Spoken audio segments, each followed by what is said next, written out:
After 10 years treated like my family's free babysitter, I took an out-of-state scholarship and they disowned me. Now my selfish escape is their lifeline. My name is Alex. And if someone had told me 10 years ago that I'd be living across the country from my family, completely cut off from them, I would have laughed.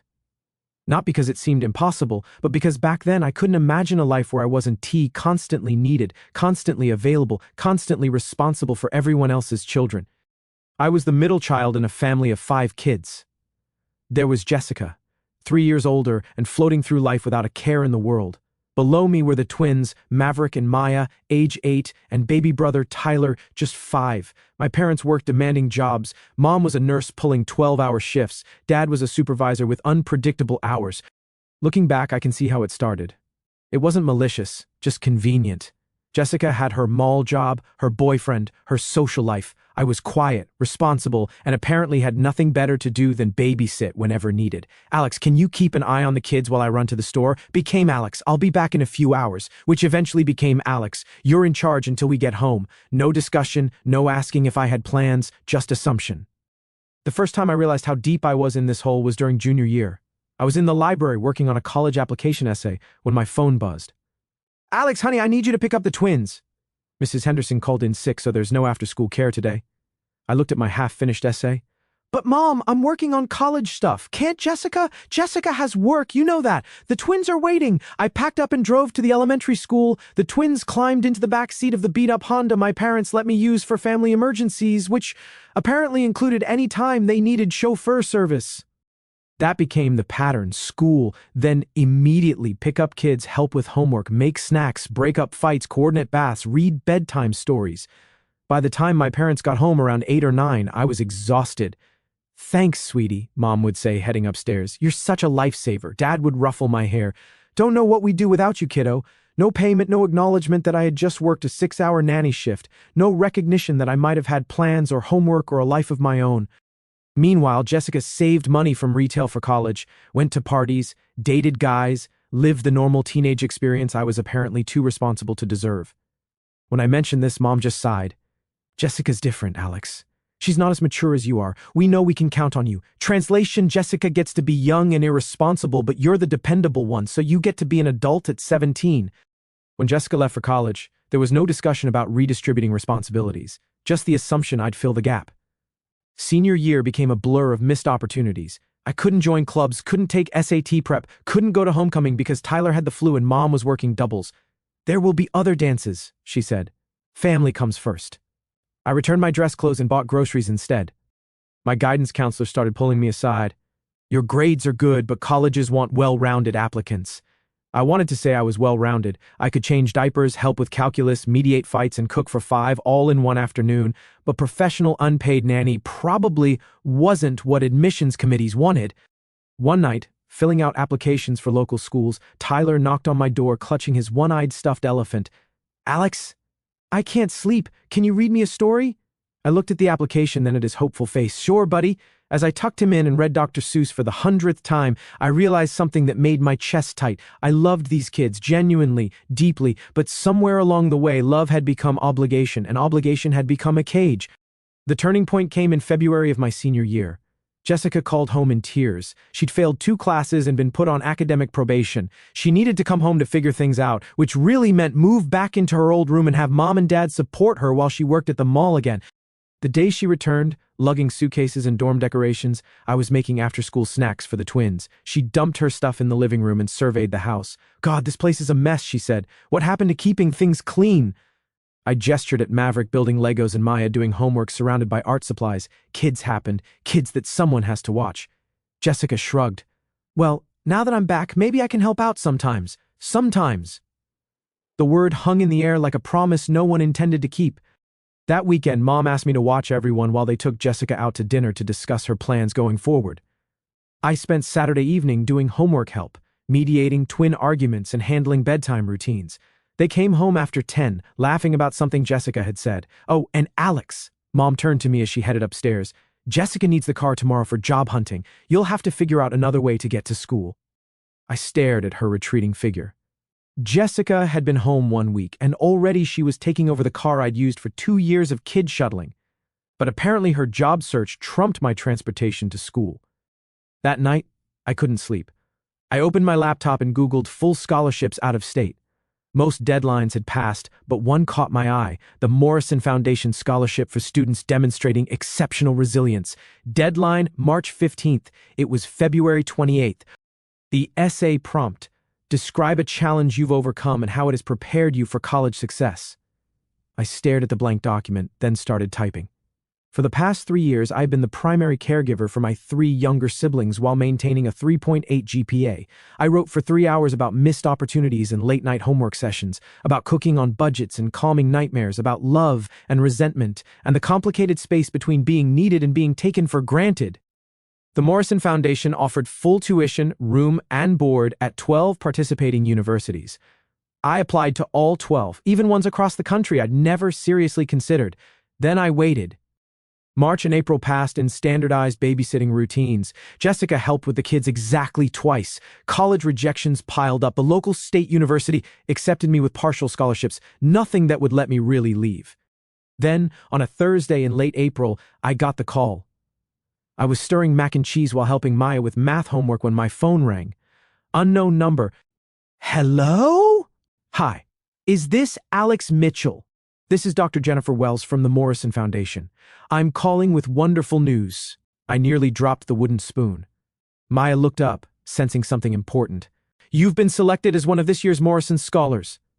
Congratulations, Alex. Your essay was extraordinary. The kitchen tilted around me. What? Full scholarship to your first choice school, Portland State University in Oregon. 4 years, full tuition, room, board, and a stipend for books. Oregon. 3,000 miles away. A place where no one knew me as the guy who babysat his siblings. You deserve it, Dr. Wells said. Your resilience and maturity shone through every line. After I hung up, Maya tugged my shirt. Alex, who was that? You look funny. I got into college. I got a full scholarship to college. That evening, when my parents came home, I told them about the scholarship. I expected excitement, congratulations, maybe pride. Instead, I got confusion. Oregon? Mom said, as if I'd announced I was moving to Mars. But why Oregon? There are perfectly good schools here. It's a full scholarship, Mom. Full ride. Dad frowned. But what about the kids? Jessica's still getting back on her feet. We can't handle everything without you. I stared at him.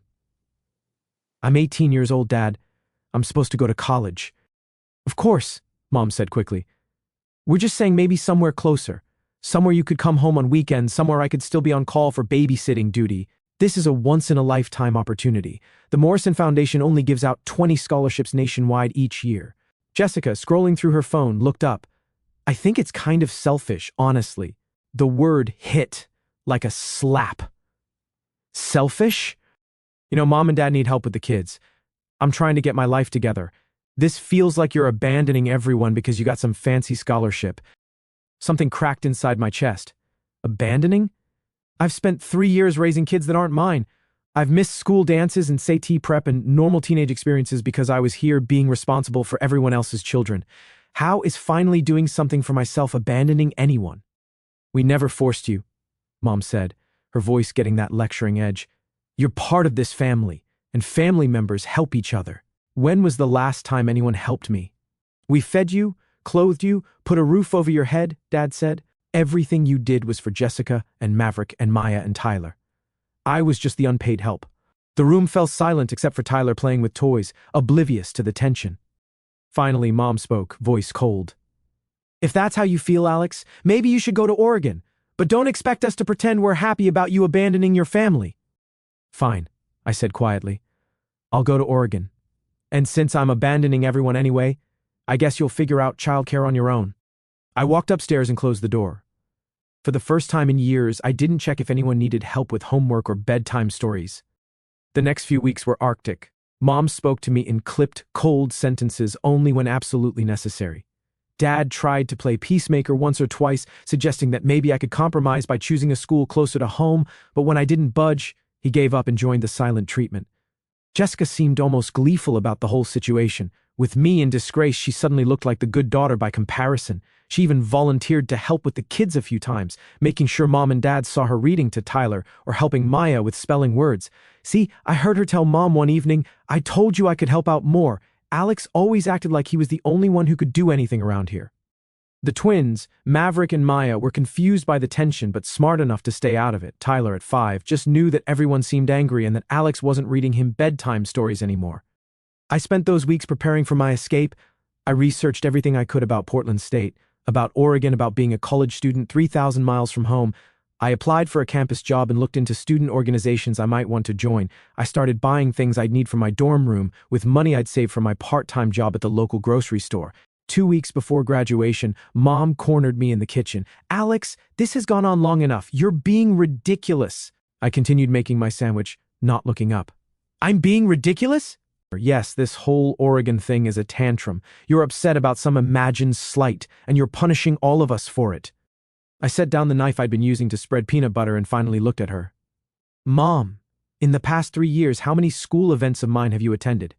She blinked. "What does that have to do with anything?" "How many?" "I've been to plenty of your events. Name one." Silence. "I made honor roll every semester for 3 years. I was in the National Honor Society. I gave a speech at the Academic Awards ceremony. I was selected for the peer tutoring program. You missed all of it because you were working or because someone needed to watch the kids." "Alex, you know how demanding my job is." "You went to every single one of Jessica's volleyball games. You went to her homecoming dance pictures. You threw her a party when she got accepted to college, even though her grades were terrible." Mom's face flushed. "That's different. Jessica needed more support. She wasn't as naturally responsible as you. So I got punished for being responsible by being given more responsibility. And Jessica got rewarded for being irresponsible by having her responsibilities taken care of for her. It's not punishment, Alex. It's family." "No, Mom. Family is when everyone contributes. Family is when parents take care of their children instead of making one child take care of the others. Family is when a teenager gets to be a teenager instead of being a built-in babysitter." I picked up my sandwich and headed toward the stairs. "Where are you going?" Mom called after me. "To my room to work on scholarship paperwork. For the opportunity I'm being selfish about by accepting." Graduation day was awkward and tense. My parents came because not showing up would have looked bad to the other parents, but they sat stiffly through the ceremony and left immediately after without suggesting we go out to celebrate. Jessica, who had been working at the mall that day, met us at home later. "How was graduation?" she asked, not looking up from her phone. "Fine," I said. "Cool." That was the extent of my family's acknowledgement of my high school graduation. 3 days later, Mom found me packing boxes in my room. "You're really doing this," she said. It wasn't a question. "Yes. You've decided that if I go to Oregon, I shouldn't expect to come back here for holidays or summers. If I want to abandon my family, then I'm on my own." I looked up from the box of books I was packing. "Are you disowning me?" "We're not disowning you. We're just making it clear that if you choose to leave, you can't expect us to welcome you back when it's convenient for you." "So you're disowning me?" Mom's mouth tightened.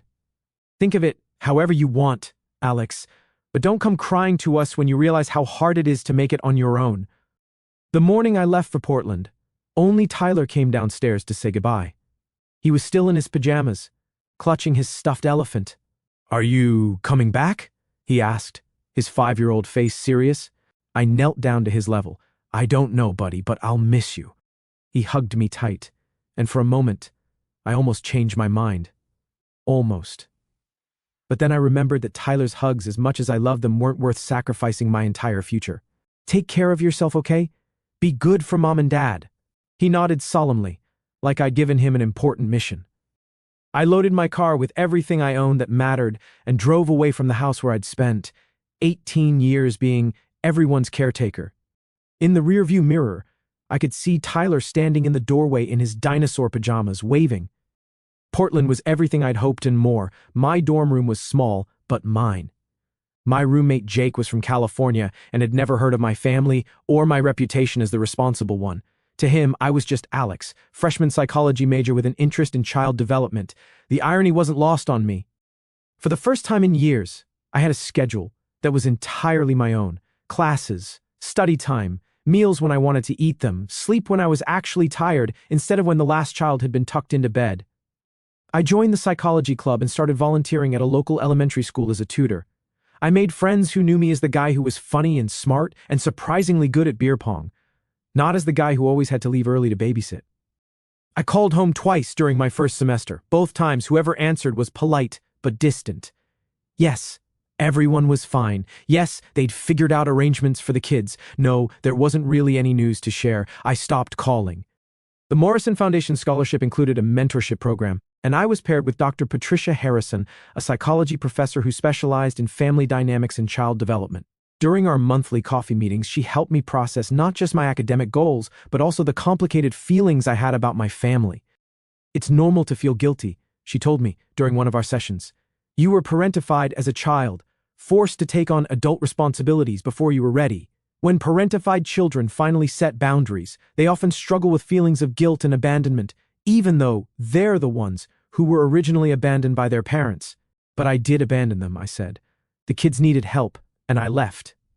The kids needed their parents to figure out appropriate childcare, not to continue relying on their older son to sacrifice his future.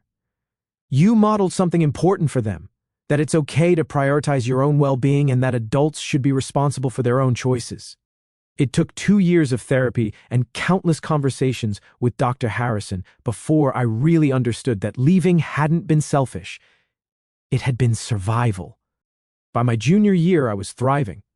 I had a 3.9 GPA, a part-time job as a research assistant, and a girlfriend named Emma who thought my stories about growing up were heartbreaking, not normal. I was applying for graduate school programs in child psychology, inspired by my own experiences, but finally able to see them from a professional rather than personal perspective. I had built a life in Portland, friends, professors who knew my name and my potential, internship opportunities, a sense of myself as an individual rather than just an extension of my family's needs. For the first time in my life, I was happy. And then, on a Tuesday evening in October of my junior year, my phone rang. I almost didn't answer. It was a number I didn't recognize, but something made me pick up. "Hello? Alex, it's Jessica." I sat down on my dorm room bed. I hadn't talked to my sister in over 2 years. "Hi," I said carefully. "Hi. How are you?" "I'm fine. How are you?" There was a pause. I'm pregnant. I'm not with the father anymore, and I'm living at home with mom and dad." Her voice broke. "Alex, I don't know how you did it. I can't handle the twins and Tyler and everything, and now I'm going to have a baby, and I don't know what to do." The irony was breathtaking. Jessica, who had called me selfish for leaving, was now discovering exactly how much work I'd been doing all those years. "Have you talked to mom and dad about getting help?" I asked. "They're working even more hours now. Dad got laid off last year and had to take a job at a different plant with worse pay, so mom picked up extra shifts. They're barely home, and when they are, they're exhausted." "What about professional childcare?" Jessica laughed, but it sounded more like crying. "With what money? Do you know how much daycare costs for 3 kids? Even if we could find someone to take Tyler after school and watch the twins all summer, we can't afford it." I felt an old familiar tug of guilt and responsibility. These were still my siblings she was talking about. Tyler was 7 now, the twins were 10. They were kids, and they needed someone to take care of them. But then I thought about Dr. Harrison, about all our conversations about boundaries and enabling and the difference between helping and fixing. I thought about my life in Portland, about graduate school applications sitting on my desk, about the research project I was working on that could lead to publication. "Jessica, I'm sorry you're struggling, but I can't come back." "I'm not asking you to come back permanently," she said quickly. "Just for a while. Just until I figure things out. Just until the baby comes and I can get back on my feet. And then what? You'll be a single mother with 4 kids to take care of instead of 3. How is that going to be easier?" "Alex, please. I'm desperate. I was wrong before. I know I was wrong. You weren't selfish. I get it now. I'm sorry." The apology I'd wanted to hear for years, but it was coming at the worst possible time for the wrong reasons. "Jessica, me coming back won't solve the problem. It will just enable everyone to avoid solving it themselves. Mom and dad need to figure out sustainable childcare arrangements. You need to figure out your situation with the baby. The twins and Tyler need stability that doesn't depend on whether or not I'm available to provide it. So you're just going to let your family fall apart? There it was, the manipulation I'd been expecting. My family's problems were my responsibility even from 3,000 miles away. My family fell apart years ago, I said quietly, when parents decided that one child's future was less important than their convenience. When you called me selfish for accepting an opportunity that could change my entire life. When I was disowned for refusing to sacrifice my education to be your permanent babysitter. Jessica was crying now. Alex, please. I know we messed up, but we need you. You need help. You don't need me specifically. There are resources, Jessica. Look into state programs for single mothers. Look into sliding scale childcare. Look into family support services. But don't call me asking to resume a role that nearly destroyed me. I don't know how to do any of that. Then learn. The same way I learned how to take care of 3 kids when I was barely older than Maverick and Maya are now. The same way I learned to fill out college applications while working essentially full-time as a nanny. The same way I learned to build a life for myself without any support from the people who were supposed to love me unconditionally. After I hung up, I sat in my dorm room for a long time. My roommate was at his girlfriend's place, so I had the space to myself to process what had just happened. Part of me wanted to buy a plane ticket home. The part that had been trained from childhood to fix everyone else's problems, to sacrifice my own needs for the greater good of the family. But a larger part of me, the part that had grown stronger over the past 3 years, knew that going back would solve nothing and cost me everything. I called Dr. Harrison instead. Alex, she said, her voice warm with concern when I told her about Jessica's call. How are you feeling? Guilty and angry and relieved. I think relieved that I'm not there, that it's not my problem to solve this time. That's growth, she said, recognizing that you can care about people without being responsible for their problems. Over the next few months, the calls continued. First from Jessica, then from Mom, then from Dad. Always the same theme. Things were hard. They needed help. Couldn't I just come back for a little while? The guilt was crushing sometimes. I'd lie awake at night wondering if Tyler was doing okay in school, if the twins were getting help with homework, if Jessica was taking care of herself during her pregnancy. But I held firm to my boundaries. In December, Jessica had the baby, a little girl named Emma. Mom sent me a single text with a photo. She's beautiful. We're all doing fine. I looked at the picture of my niece, a tiny red-faced infant with dark hair, and felt a complex mix of emotions. Love because she was family and innocent in all of this. Sadness because I was missing her first moments. Relief because her existence wasn't my responsibility. I sent back a simple response. Congratulations. She's lovely. That was the last direct communication I had with my family for almost 2 years. I graduated summa cum laude with my bachelor's degree in psychology. I was accepted to graduate school at the University of Washington for a PhD program in developmental psychology with a focus on family systems and child welfare. I moved to Seattle, found a small apartment, and threw myself into my research. My dissertation was on the long-term effects of parentification on childhood development. I interviewed dozens of young adults who had been forced to take on parental responsibilities as children, documenting the impact on their academic achievement, mental health, and relationship patterns. It was personal work disguised as academic research, and it was the most meaningful thing I'd ever done. Through my research, I connected with other people who had similar experiences. I wasn't alone. I wasn't crazy. I wasn't selfish. I was part of a pattern that was more common than most people realized, and I was helping to document it and find ways to heal from it. 5 years after leaving for Portland, 6 months after defending my dissertation, I was working as a postdoctoral researcher at Seattle Children's Hospital when my phone rang on a Wednesday afternoon. Another unknown number, but this time from my home area code. I answered without thinking. Alex? Oh, thank God, it's Dad. I hadn't heard my father's voice in years. He sounded older, tired. Hi, Dad. Alex, we need to talk. Are you free?